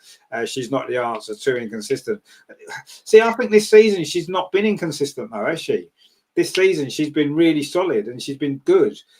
Pretty much every game she's played. I would say in the past I would agree with that. I think she did used to be a bit inconsistent and she always had a terrible mistake in her. But I think she is slow. Obviously, we know that. That's never been a strength. But I don't know. I think we're all being a little bit harsh on Lotta. Actually, I think Lotta's doing all right. I've got to be honest. I think Lotta's doing all right. But the issues are elsewhere. There's more urgent issues elsewhere in the team and the squad than Lotta. I think she's playing well. At the moment, anyway, at least. But she still probably won't get any minutes for England, will she? Because Serena just, I can understand in the past she wasn't maybe playing much for Arsenal, so she's probably not going to play. But now she's had 4, 5, 6 games for Arsenal in a row. She's played well. Do you think Serena might use her in this break? Obviously, with Millie Bright now retired from England, there seems to be a position at centre back. Especially with Leah's out as well at the moment as well. So there's 2 positions at centre back, really. Do you think Lotta might get some minutes this time? Because she deserves at least some time on the pitch, doesn't she? Surely. Yeah, she would deserve it. And this was one thought I had in the Madrid game. She's good and she deserved to be recognized from Serena. But Jess Carter is not in the squad because she has played too much, or she's playing with Gotham, the NWSL finals, and Serena said she will give her time to recover. So who's going to play at the centre back? Esme Morgan and Alex Greenwood is out with injury. So Esme Morgan and Maya Le Tissier. But anyway, it's 2 games against China, and it's what's the other, Ghana. It would be nice if Lotta gets at least 1 chance or 45 minutes or so. I think for the way she lives football, or she loves playing for club and country. I would be happy for her. And if not now, when do you want to play her in the Lionesses team? I hope she will get at least 45 minutes. Yeah, I think at this moment in time, there's certainly opportunities in that position, isn't there, in the team for these 2 games at least, if nothing else. And she's been to 2 Euros, she's been to tournaments and not got on the pitch, so she deserves some time. She's never let England down when she has played. On the few occasions she's played all right. She got player of the match in one game, I seem to remember, a year or 2 ago when she played, scored a goal and played really well. So yeah, she's been a bit unfortunate.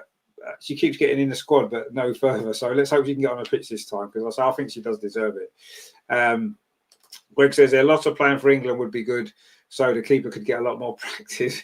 That's very harsh, Greg. That is very harsh, my friend. We do like that. LG says Smith is probably our most powerful shooter, and playing her on the left gets her into those shooting positions because she can cut in on her stronger right foot.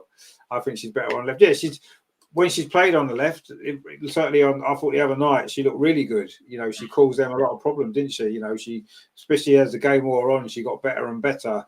And I'd like to see her play on the left a lot more. Actually, I would like to see that. And maybe her on the left, Chloe Kelly on the right. That looks like a good combination, doesn't it? Getting balls into the box.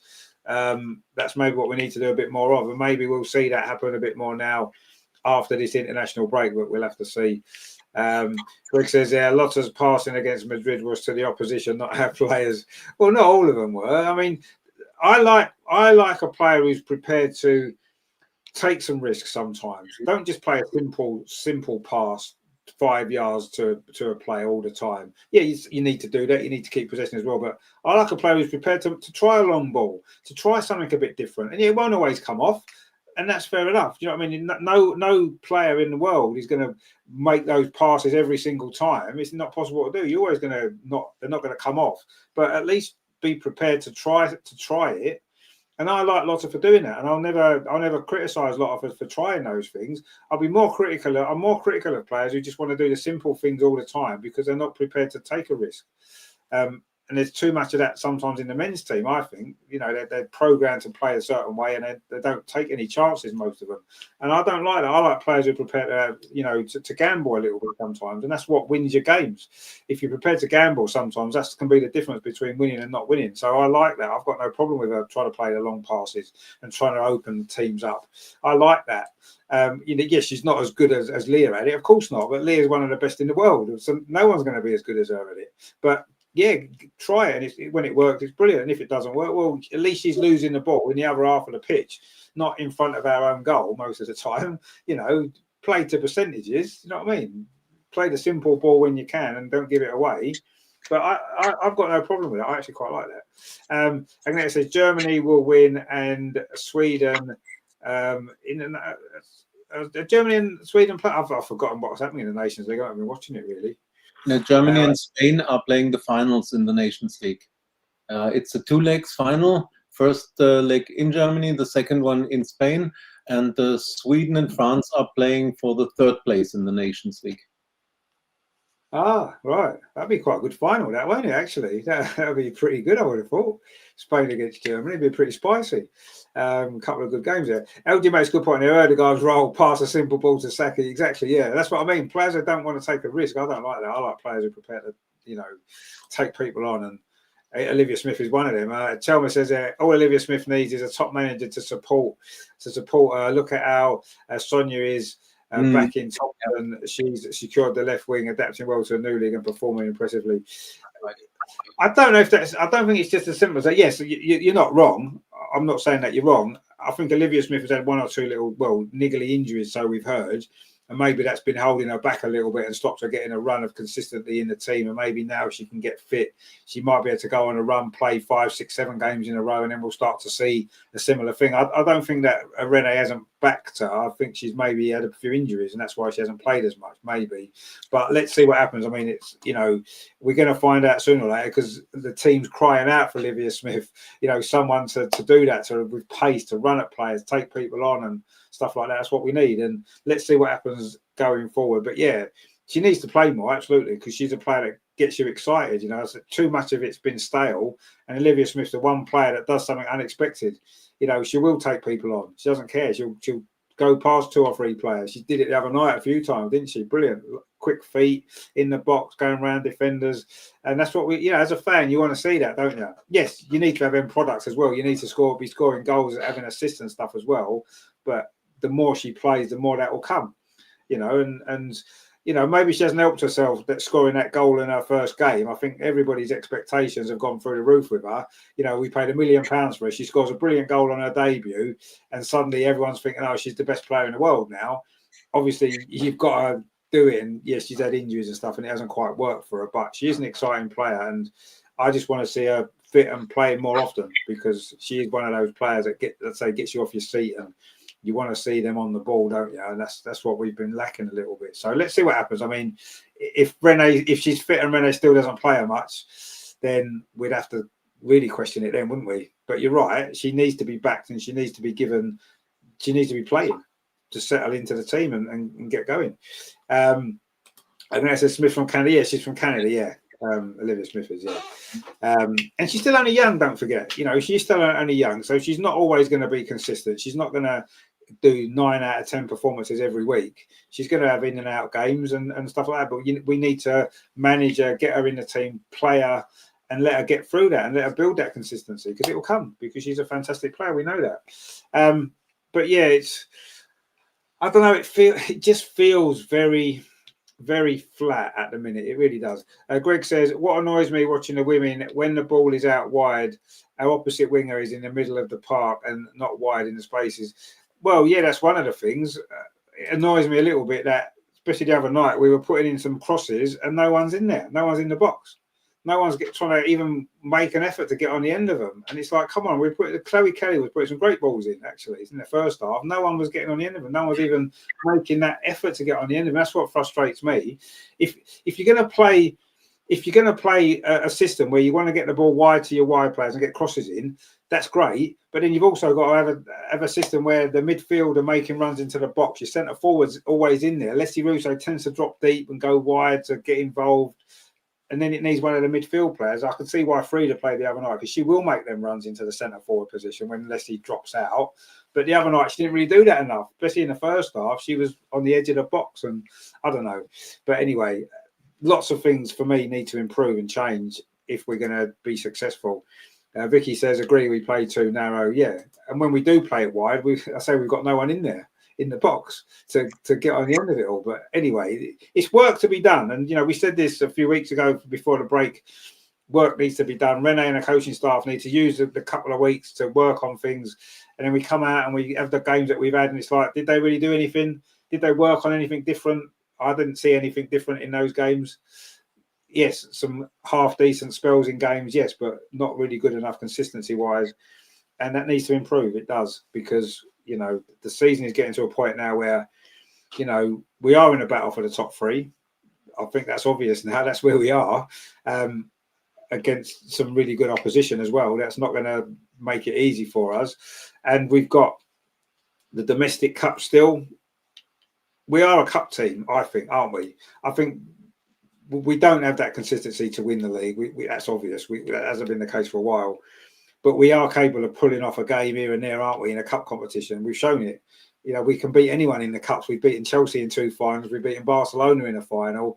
We've overcome Lyon in a semi-final. We've beaten Man City in semi-finals. We've done all these great one-off games, which is fine. But, yeah, that consistency week in, week out to pick up all those points, we haven't done it enough.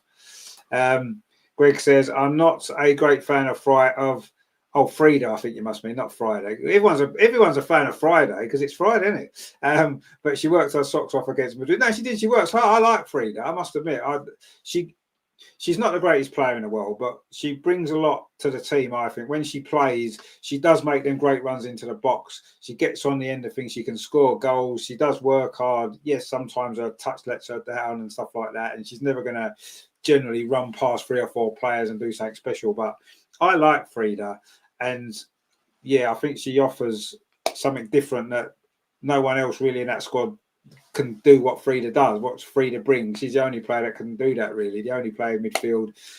She's very advanced in the team, and I quite like her. I've got no problem with her. But no, you're right. She did work really hard. I thought everybody worked hard. I don't think working hard is the problem. I think they're all working hard, but that's the minimum you expect. It's the next stage that's not happening, is it? You can work and work and work is brilliant, but it's the rest of it that's not quite happening consistently enough in games, even. And yeah, I mean, I know we've got an international break now, which is sort of good in a way, because I quite like watching the Lionesses anyway, and they're going to be 2 decent games against teams that we don't play very often, so that's going to be nice. But are you looking forward to this next block of games? Like you said, they're games we should win, but it's nothing to get too excited about, really, is it? We haven't got any of the big games to play. It's it's kind of been a bit flat anyway. It's kind of like, just let's get to Christmas and see where we are. I mean, or are you actually really looking forward to this next block? Yes, absolutely. It maybe not for top teams we are playing, but we have really goals to achieve in this next block. Winning 2 league games is so important to be in the race for the 3rd place, and in Champions League we have to collect as many points as possible. We won't reach the first 4 positions. We'll be in the playoffs normally, but to finish between 5 and 8 would be important. Then you play the teams from 9 to 12, and you have the first leg away, and the second you can turn it around at home. So it would be important to have 6 points out of these 2 games and maybe finish 6th or 7th in the table, and then play against, I don't know, Vålerenga or whoever, who could be our opponents. Paris FC we could play, couldn't we? Yeah, that's possible. But if we finish 11th or 12th, then we could face maybe Bayern or Chelsea if they don't finish in top 4, and that wouldn't be good. And one more, the quarterfinal of the League Cup is also played in December. Another very, very big game for us in the next block, because as you said, are we a cup team? Yes, but the domestic cups should be our real goal this season, that we survive in the League Cup and win the quarterfinal. There is an open draw. Maybe we have to play Chelsea or Man City in the quarterfinal, but then we should be able to beat them in this one-off game. So it's really important block for us, and yeah, I'm looking forward to it. I'll be there at the Emirates for the Liverpool game, and at Meadow Park for the Twente home game. Yeah, and I want to see us win the games. Well, yeah, absolutely. I mean, we need to win them all. Absolutely, we do. And and you're right. If we can get in the top 8 in the Champions League group, I think we will. We should win these last 2 games. Although you never know. I suppose the way the season's gone, it's difficult to say. But you'd expect us to win them. And the WSL games we've got, again, winnable games that we should win. I mean, Liverpool have beaten us at home before, but they did get a draw with Chelsea last week. So who knows what Liverpool team might turn up.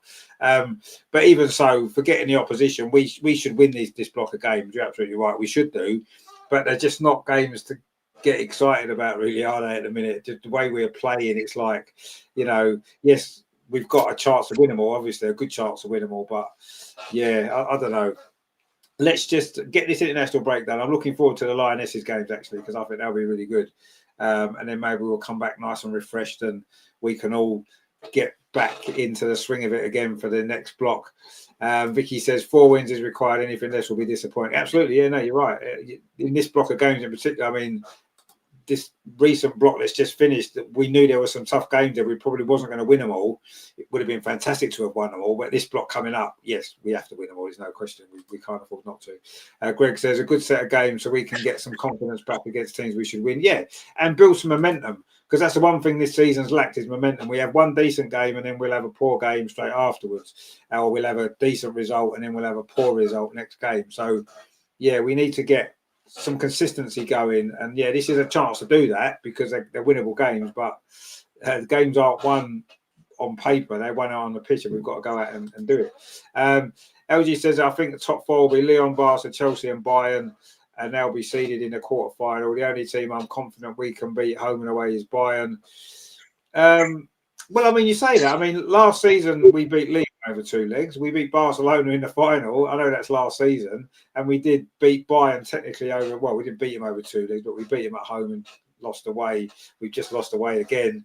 And Chelsea, well, I don't know. Yeah, we never seem to get a good result against Chelsea, do we? I suppose. But what you got to remember is, in a cup competition, which is what the Champions League is, once you get through the group stage, it becomes a cup competition. And we've shown that we can win cup games over the last few years. We're really good in cup games. And I actually would back us in 2 legs against anyone in the competition now, even though we're not playing particularly well. I think over 2 legs, we kind of got the swing of it last season, didn't we? We figured out how to win those 2-legged games. And I wouldn't be any of those 4 teams over 2 legs. I wouldn't be worried about playing. I'm not saying, well, yeah, we'll definitely beat them. I think we'd have a chance of beating any of them. But first of all, one, we need to play better than we have been. That's obvious. But in these type of games, I think we would, just because we did last season. And I think we've got the players. We've got big game players, haven't we? Players who have won the big games. They're used to it. They don't feel the same nerves and pressure as maybe some players who aren't so used to playing in them type of games. They've been there and done it. So I wouldn't be bothered. Whoever we get, I think we can do them all. Greg says, Andreas, you looked a bit cold on your vlog. You should have taken a flask of soup. Yeah, he did look cold to me. I mean, it was freezing, wasn't it, to be fair? What a cold night that was. Yeah, it wasn't the best night for being out watching football, was it? Let's be honest. It did look cold. But I mean, I suppose the game warmed you up a little bit in the second half, I suppose, anyway, didn't it? Yeah, especially the win in the end. But yeah, it was really freezing cold. It was 0 degrees, and especially the wind was terrible. And as I said, if you have been at Meadow Park in winter, you know how terribly cold it can be. And yeah, was not the best to film in this cold, but yeah. Anyway, I was there, and in the end, I was, as always, I was happy to be there. And the best you can have from a game is to win, but for me, it's always important to support the team and be live in the stadium. I think if I watched the Madrid game at home on TV, I don't know whether I would have watched the full 90 minutes. I would have been frustrated after the Caroline Weir goal and maybe switch to another channel and take a break for a few minutes. If you're in the stadium, you watch 90 minutes and you see you see everything. You have the overview over the whole pitch. You see every player, not only the player you have on TV screen. So I prefer to be in the stadium, and of course it feels good to support the team. Despite all the results or the disappointment, I want to be there, and even if it's terribly cold. No, but I mean that's the point, and I think that I think sometimes people maybe lose track of the fact that after the game's finished and maybe before the next game starts, I think it's fair to analyse it and be critical if that's what's needed. And that's not being negative for the team. It's not supporting the team. When the game's on, every single one of us is behind the team and the players and the manager and wants the team to win and do well, right? We're desperate for that to happen. So while the game's going on, of course, everyone's behind the team, and that's where everyone needs to be, and that's the right way. But afterwards, we've all got the chance to have calmed down. You've not got that same emotion because the game's finished, and you can look at it. And if things aren't right, there's nothing wrong with saying that and pointing them out. In fact, that's almost what should happen. We should be able to have these discussions. And I think sometimes, particularly with the women's team, you see a lot of forums on social media and stuff like that. And no one will accept any criticism of anybody. It's like, oh, you can't just support the team. You can't criticise it. You can't. Well, no, when the game's on, it's different to when you're analysing it afterwards. No one is in the ground shouting at the players and saying you're rubbish, or shouting at Rene saying, Rene, you're not good enough. No, of course not. No one's going to do that. We'll be there in the stadium cheering the team, singing for them and stuff like that. But when the game's finished, if things haven't gone well, or we feel that the team could be doing better or should be doing better, of course we need to make these points. And I think it's important that we do. It's no good burying your head in the sand and saying, oh, we can't say anything critical about the team. We just got to support. No, that's not the best option. That's not the best way. I think it's important that even the players and the management team, although they love the support that they get and all that kind of stuff, they need to know if the fans aren't happy with certain things, the fans need to express that at the right time. Not obviously when the game's going on, no, but at the right time. And there's nothing wrong with that. I think it's important that we do it. And I don't know. Sometimes it frustrates me that people are, oh no, well you can't criticise Rene. Well, no, of course you can. If she's got things wrong, we should be able to say she's got it wrong. Because if nobody tells her she's got it wrong, she's never going to put it right. And it's not necessarily our job to do that. She should have coaching staff there, people in the club should be doing it, and maybe some of the players. But what I'm saying is, as fans, we invest a lot of our time into this team. So we've got a right to, if things are going wrong, to criticise them. If things are going well, to sing their praises. And there's nothing wrong with that at all, And I think we need to understand that that's fine. Yes. With certain things, and we've got a right to express that, as long as it's not when the game's going on. That's not the right time to do it. Greg says the problem playing at Meadow Park is it's not easy to get to, and having 8 o'clock kickoffs, I wouldn't be able to get a train home. They should be playing all the games at the Emirates. Yeah, I mean, I said this the other night actually when that game was on, when I did the show, that I think Arsenal as a club need to make a decision now and say every game's at the Emirates. And the under 21s in that play at Meadow Park, so the club still got that agreement with Boreham Wood to play there and all that kind of stuff. I think the women's team needs to just, I agree, and yes, there's going to be games like a midweek game at the Emirates in the Champions League group stage against that Lovren team, whatever it is not going to attract a big crowd. You're probably going to get 5,000 or 6,000, but that's what you've got to do. We've got to have a home ground, and that's it. And sometimes there's going to be low crowds, and sometimes there's going to be big crowds, and in the middle, and that doesn't matter. There's no point having a game now at Meadow Park where half the season ticket holders, or more than half the season ticket holders, can't get tickets. That's not right. That's not how the club grows. The club have to make a decision and say, we're playing at the Emirates now. Every game, every single home game in every competition is going to be at the Emirates, and that's it. Boreham Wood, as great as it's been, and it's been great to watch the team there, a nice close-in atmosphere, you feel you're all part of it. but the club's outgrown that now. And if we want to keep growing, I think we need to make that decision. Every season we play more and more games at the Emirates, and I'm sure next season we probably will play them all at the Emirates. And I think we've got to. I think we've got to now. The time's come, hasn't it, really? When season ticket holders can't get to the game. Vicky says, I love the atmosphere at Meadow Park. Yes, I love the atmosphere at Meadow Park as well. But if you can only get 4,000 fans there, and we've got, 12,000, whatever it is, season ticket holders, it doesn't work. We can't do it. There's going to be a game where, if at Meadow Park, that Andreas might miss out because he doesn't get a ticket. That's not fair, is it? That's not right. For anybody that misses out, it's not right, is it? When you're a season ticket holder, you expect to be able to go to every game at home, and you can't. And I don't know, but anyway, let's see what happens. Greg says, I think the problem isn't only the manager. I think Claire Wheatley has too much say on who we can bring in. Maybe I don't know exactly what influence Claire Wheatley has, but maybe she could do with being replaced. I agree, but it is what it is, and I agree with the 8 o'clock kickoffs though. Anyway, even at the Emirates, 8 o'clock kickoffs are a nightmare because by the time you get out of the stadium, get to the station, you're looking at it's 11 o'clock, isn't it? And you're not going to take your kids out on a school night to be still in the middle of London at 11 o'clock at night, are you? It's just not going to happen. So the midweek games are always going to be an issue wherever you play them. Yes, the Emirates has got slightly better transport in and out. That's true because it's in central London, but I don't know. It's not an easy solution, is it? Vicky says, I've never had a problem getting tickets. Well, Meadow Park is a problem. Not at the Emirates, it's not. But Meadow Park's a problem because we've got more season ticket holders than can fit in Meadow Park. So as soon as we play at Meadow Park, people are missing out, aren't they? I mean, yeah. And it's difficult to get. I mean, even last 2 seasons before, really, it was difficult getting tickets at Meadow Park because all the games were pretty much all ticket sellouts, aren't they, now? So it is a problem. But not at the Emirates, it's not yet. I've never had a problem getting a ticket at the Emirates. You can always get one, not a problem. But Meadow Park is an issue. But we're still playing some games there, so we're just going to have to get on with it.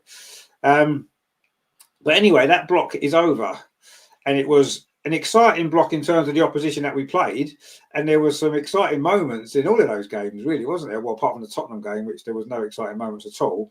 But other than that, there was some, Leicester was a good game. Chelsea had its moments, second half in particular. Bayern was an interesting game, wasn't it? Lots happened. And of course, the Real Madrid game in the end was a great victory in difficult circumstances, come from behind. So it was a mixed bag. It was a interesting block, but not really the performances and consistency that we need. And hopefully we can put it right for the next block of games, which may not have the same glamour attached to them. But as Andreas rightly said, they're important games. All of them are, and we need to win them all, quite honestly, don't we? So let's hope we can find a way to win them all, go into Christmas and the New Year feeling a little bit more optimistic. At this moment in time, I don't feel particularly optimistic about this season, where it might end up. We've got the potential to still do something decent, win a trophy again, maybe more than one. We've still got that kind of possibility. We've got the players to be able to do it. I'm just not convinced at this moment in time that we will, but there's still time. There's still time to get things going. Like you said, we've still got the 2 domestic cups that haven't even started yet. We're still in a decent position now to qualify at least for the quarter-final of the Champions League, and who knows. So we've got 3 trophies. And, of course, there's that World Championship European thing that we're playing as well. So not that that's maybe the most important thing, but anyway, it'll be a trophy to win. Why not win it? That's what I say. Again, it says England, China and Ghana. Yeah, there'll be good games then. It's the opposition we don't normally play. I mean, we played China in the World Cup, didn't we, actually, last time? But, yeah, I mean, I'm interested to see them games. I think. Aren't you going to the China game, Andreas? Yeah. Yes, of course I am.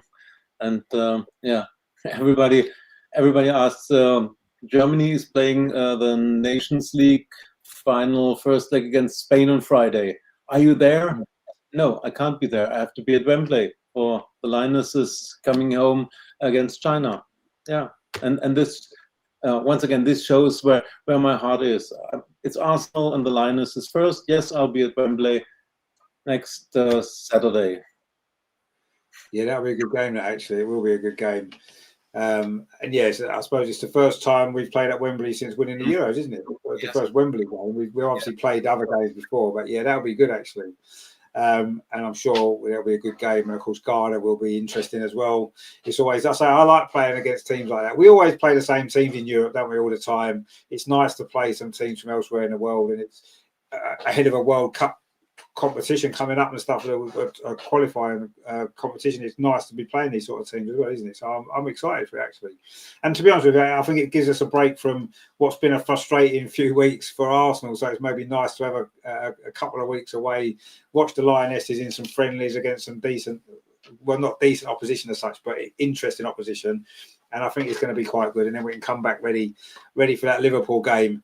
And hopefully ready to give them obviously we've nicked their two best players from last season, so we should beat them really, should we? Let's be honest.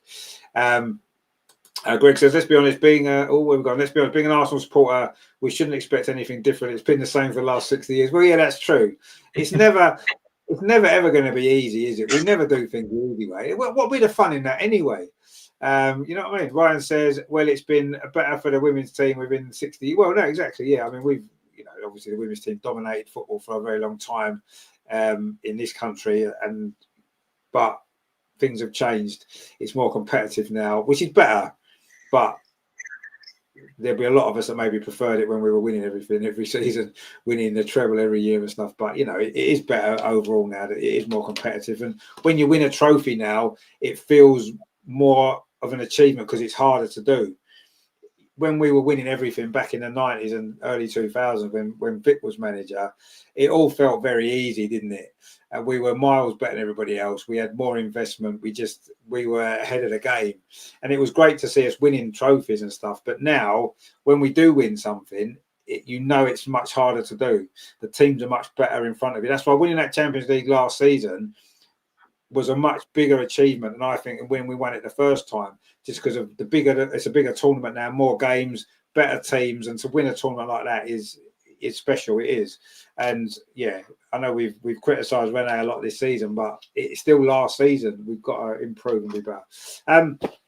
Anyway, that is the show. That has been good, and we are ready now for the weekend. Hopefully the snow will disappear. It will start getting a little bit warmer, and we can get outside and not freeze to death, which would be nice.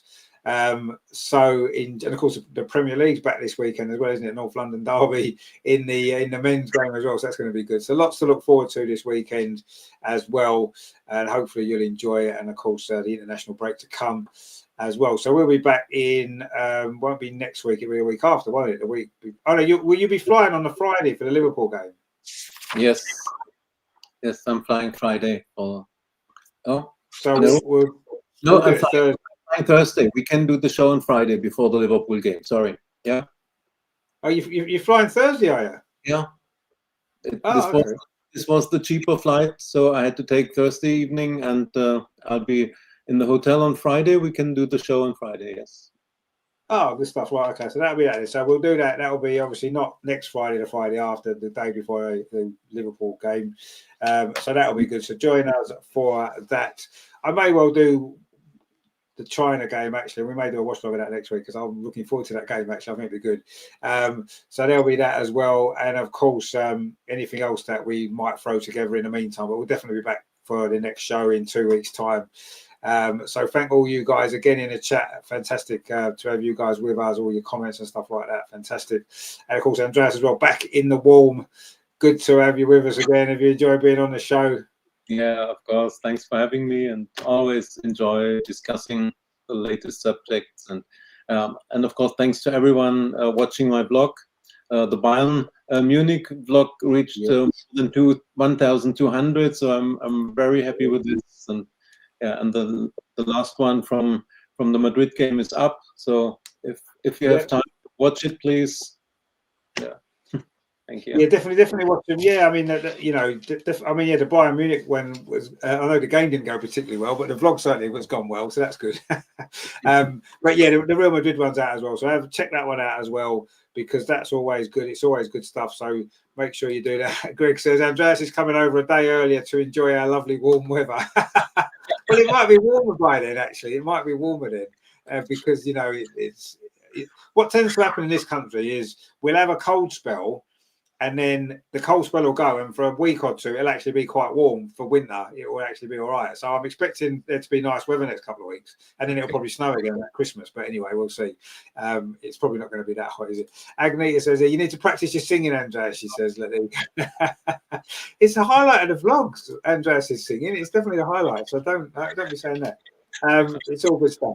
But yeah, thanks to you guys for watching. I say obviously get along and support the vlogs as well, because they're really good, and that's always good fun. So yeah, and yeah, enjoy the weekend. There's no stress of the women's team playing this weekend, so we can relax, put our feet up a little bit, and keep warm.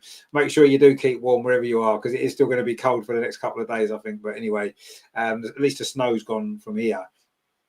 So enjoy your weekend, guys. Thank you to all you guys for watching. Don't forget to like, share, and subscribe. Thank you, of course, to Andreas as well for joining us as always.